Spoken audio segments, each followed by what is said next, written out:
Itu dalil maulid yang sering disampaikan, walaupun nggak persis-persis amat, tapi maunya apa? Nabi itu kan diutus, ada tugasnya, ada misi, agar kita ingat ikrar ini. Saya itu di masjid-masjid NU juga datang saya. Kalau diminta ceramah saya datang. Kita bikin acara sampai tengah malam, ternyata bikin subuh makin sepi.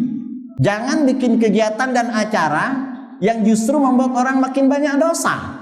Bismillahirrahmanirrahim.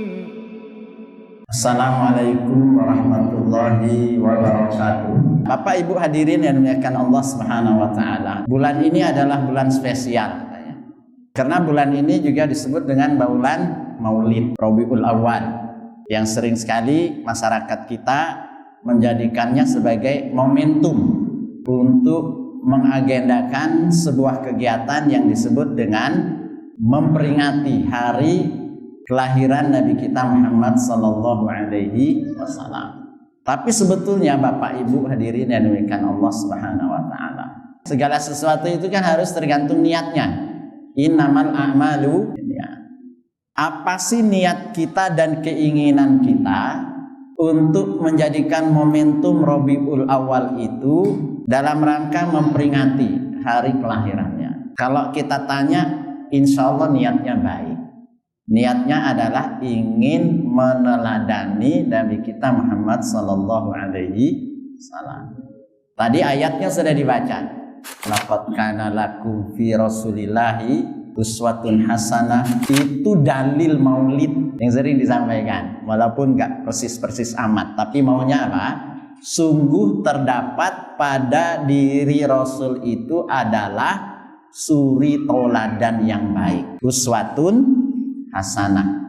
Tapi ternyata uswatun hasanah di sini ada kelanjutannya. Siapa yang bisa menjadikan Rasul itu sebagai suri toladannya? Liman kana yarjullaha, bagi siapapun yang berharap kepada Allah, wal yaumal akhirah, yang berharap kepada hari akhirat, wa dzakarallaha katsira, dan mereka berzikir kepada Allah dengan zikir yang banyak.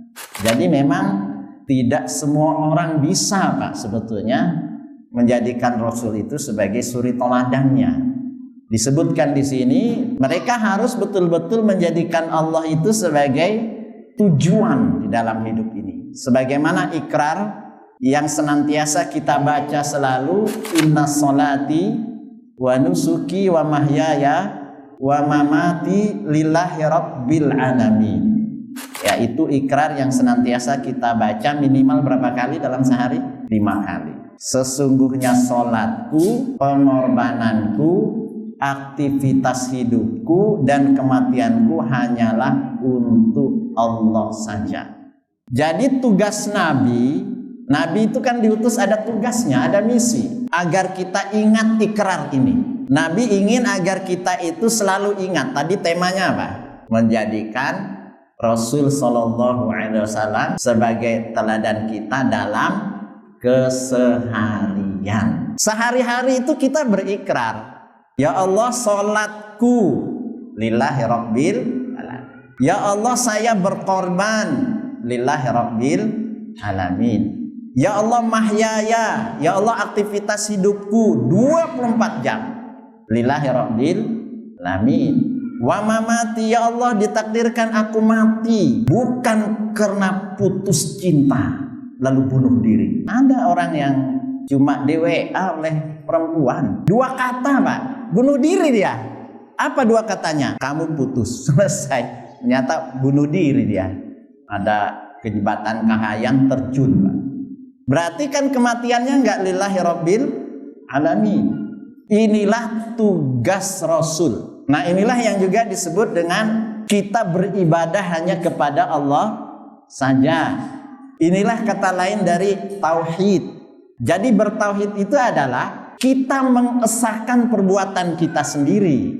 Ingat ya, kita mengesahkan perbuatan kita sendiri bahwa apapun yang saya lakukan dalam keseharian ini adalah hanya untuk Allah semata. Dan itu berat. Dan itu tugas pokok Nabi, seluruh Nabi. Allah sebutkan misalkan dalam surah An-Nahl ayat 36. Walaqad ba'atsna fi kulli ummatin rasulan ani'budullaha wajtanibut taghut. Kami telah mengutus akan setiap umat itu ada rasulnya. Tugasnya beribadah hanya kepada Allah, jauhilah taghut. Dan itulah makna la ilaha. Apa artinya la ilaha? Tidak ada sesembahan apapun yang aku kerjakan illallah, melainkan hanya untuk Allah semata. Tatkala orang ibadahnya bukan kepada Allah, kepada selain Allah, berarti taghut yang dia sembah. Taghut itu segala sesembahan selain daripada Allah. Tatkala dia menyekutukan Allah, orang yang kemudian ibadahnya bukan kepada Allah, itulah kita menyebutnya orang yang melakukan kesyirikan. Saya tanya Bu, ikhlas nggak ke sini? Nggak di WA ya? Nggak dipaksa-paksa? Ini kalau nggak ada pimpinan yang WA, seandainya nggak ada absen, nggak datang saya. Ya berarti perlu diperbaiki, karena nanti bermasalah dengan pahala. Pahala kita itu kita peroleh setiap hari, apapun. Komitmennya adalah lillahi rabbil alamin. Jadi berat Pak. Karena itulah ini disebut dengan tauhidul uluhiyah. Kita sehari-hari sholat nggak Bu? Berapa kali? 5. Khusyuk nggak? Bermasalah kita ini. Padahal kita ini komitmen inna sholati. Saya minimal 5 kali ya Allah. Ini keseharian saya. Dan keseharian Nabi. Bahkan yang luar biasa, keseharian Nabi itu tidak hanya sekedar sholat 5 waktu, tapi juga imam. Nabi itu presiden, imamul muslimin, tapi juga imamul musallin, imamnya Masjid Nabawi, dan tidak pernah absen sampai akhir hayatnya. Karena itulah begitu sakit Nabi mencari siapa penggantinya. Siapa yang akhirnya dipilih? Abu Bakar. Nabi absen ya saat itu sakit. Kemudian absen kalau safar, absen kalau perang, selebihnya nggak pernah absen. Nah, bagi yang laki-laki ini, kira-kira sering absen nggak kita kalau sholat hadir 5 waktu berjamaah? Nah, karena kita ini meneladani Pak. Saya itu di masjid-masjid NU juga datang saya. Kalau diminta ceramah saya datang. Tapi saya bilang begini, karena pengajian maulid itu kan rata-rata malam hari. Jarang yang langsung habis sisa ceramah gitu ya. Karena ada hadrah. Sehingga kadang pengajiannya mulai jam 9. Kira-kira kalau pengajian maulid itu banyak nggak jamaahnya? Banyak. Karena makanannya juga banyak. Bahkan bagian masjid itu ngundang Habib. Dan nggak keren sekarang kalau Habibnya dari Banjar, dari Jawa. Habibnya langsung dari Yaman. Pakai penterjemah lagi. Nah saya hanya bilang begini. Niat kita memang ingin betul meneladani Nabi dengan menyelenggarakan kegiatan. Tolong jangan salah fokus. Termasuk kita yang hadir di sini.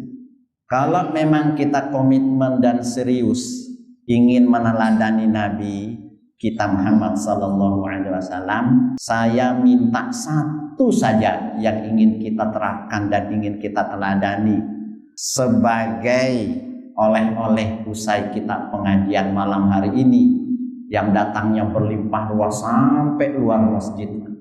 Apa komitmennya? Tolong besok waktu sholat subuh kita hadir sejumlah kehadiran kita di malam hari ini. Karena niat kita apa tadi? Meneladani. Lalu kalau ternyata maaf, setelah kita bikin pengajian, mengeluarkan biaya besar, mengundang penceramah dari penjuru dunia, sampai kita berlelah-lelah membentuk panitia, mencari donatur, proposal dan seterusnya, kadang minta sama pemerintah, ternyata besok salat subuhnya tetap aja sepi. Lalu yang kita teladani itu dari sisi apa? Bukankah tugas pokok kita itu sholat? Hidup itu hanya menunggu panggilan azan. Selesai dari sini kan azan duhur. Oh ya, saya nanti nunggu salat duhur. Setelah salat duhur kita bekerja, lalu apa yang kita lakukan? Oh, saya nunggu kapan datangnya azan asar. Setelah selesai asar kita akan bilang lagi, saya akan menunggu datangnya waktu maghrib. Selesai maghrib saya akan menunggu datangnya waktu isya. Selesai kita tidur. Azan lalu memanggil as-salatu khairun minan naum. Salat lebih baik daripada tidur. Ya, akhirnya kita nunggu salat isya. Begitulah hidup itu. Hidup itu hanya menunggu panggilan salat sampai akhirnya kita disolatkan. Rajin-rajinlah kita sholat di belakang imam, karena di akhir hayat kita akan disolatkan di depan imam. Nah, karena itu saya katakan jangan salah fokus kita. Kita bikin acara sampai tengah malam, ternyata bikin subuh makin sepi. Padahal niatnya ingin meneladani Nabi Muhammad SAW, dan teladan utama yang paling mungkin kita bisa lakukan adalah melaksanakan sholat 5 waktu. Tatkala negeri ini punya moto NKRI harga mati, maka sama sholat 5 waktu itu adalah harga mati yang tidak bisa ditawar-tawar. Itu baru komitmen harian masalah sholat 5 waktu sajalah. Jadi tugas pokok harian kita itu sholat, Bu. Yang lainnya tambahan, jangan dibalik. Saya bekerja di rumah sakit ini tambahan. Saya pergi ke pasar, saya jaga toko itu tambahan. Setelah saya komitmen untuk melaksanakan sholat 5 waktu, maka yang lainnya itu adalah tambahan. Kenapa demikian? Karena Nabi bersabda, pertama kali yang akan aku hisab dari amal kalian itu adalah sholat. Awal ma yuhasabu bihi almar'u min amalihi yaumal qiyamati as-sholat. Kalau sholatnya beres, maka dianggap beres amalan yang lain. Tapi kalau sholatnya tidak beres, maka dianggap tidak beres sebesar apapun prestasi kita. Nah, karena itu jaga sholatnya. Aqimus sholat wa atu zakat. Itu perintah yang paling banyak dalam Quran. Tegakkan sholat, bayar zakat. Bahkan pertama kali kita baca surah Al-Baqarah apa? Coba. Alif lam mim dzalikal kitabu la raiba fihi hudal lil muttaqin alladzina yu'minuna bil ghaibi wa yuqimunas shalah. Setelah beriman pada yang gaib, salat kita. Karena iman itu mesti gaib, Bu. Apa artinya gaib? Tidak bisa didengar, tidak bisa kita lihat, tidak bisa kita indrai, kita tidak bisa bertemu, kita nggak bisa megang. Itulah iman. Dan seluruh rukun iman itu gaib. Iman pada Allah gaib. Nggak pernah kita bisa melihat Allah, ya. Iman pada para malaikat gaib. Iman pada Rasul, ada yang pernah ketemu Rasul? Enggak. Iman pada kitab-kitab gaib juga.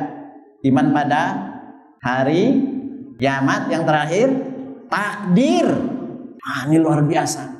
Kalau kita paham konsep takdir ini, segala sesuatu itu sudah ditentukan. Kalau ibu dapat rezeki sekian, tidak mungkin bisa pindah ke temannya. Kalau kita disebut kamu nggak dapat, dia memang bukan jodohmu, nggak bakal jodoh kita. Tapi ada orang Turki, Bu, ke Maluku, dia dapat jodohnya. Siapa namanya? Yang lagi viral itu. Jauh-jauh dari Turki ke Jakarta ke ujung pandang ke Luwu lagi naik kapal, naik ke Lotok sampai di pulau. Seorang yang bernama Ahmed ini mendapatkan pujaan hatinya di sebuah kampung desa. Padahal perempuan ini tidak pernah pakai make up, tidak glowing katanya. Bibirnya tidak pernah dikasih gincu. Tapi Allah takdirkan itulah jodohnya. Takdirnya memang demikian. Karena itu kata Nabi, ma akhta'aka lam yakun liyusibak wa ma asabaka lam yakun liyukhti'ak. Sesuatu yang luput darimu ya kamu nggak bakal dapat. Sesuatu yang memang sejak awal dapat nggak akan lari. Nah, jadi sekali lagi, salah satu bentuk keinginan kita untuk meneladani Nabi SAW dalam keseharian kita, termasuk orang yang kepingin menyelenggarakan maulid Nabi itu, gimana komitmen sholatnya setelah dia melaksanakan kegiatan peringatan maulid Nabi SAW. Apakah tambah rajin sholatnya atau malah sholat subuhnya makin sepi? Mana jamaah subuhnya? Jawabannya begini, keuyuhan bermaulid tadi malam. Loh, kan nggak matching. Jangan bikin kegiatan dan acara yang justru membuat orang makin banyak dosa. Orang justru jauh dari masjid karena kecapean dan kelelahan kita di malam hari.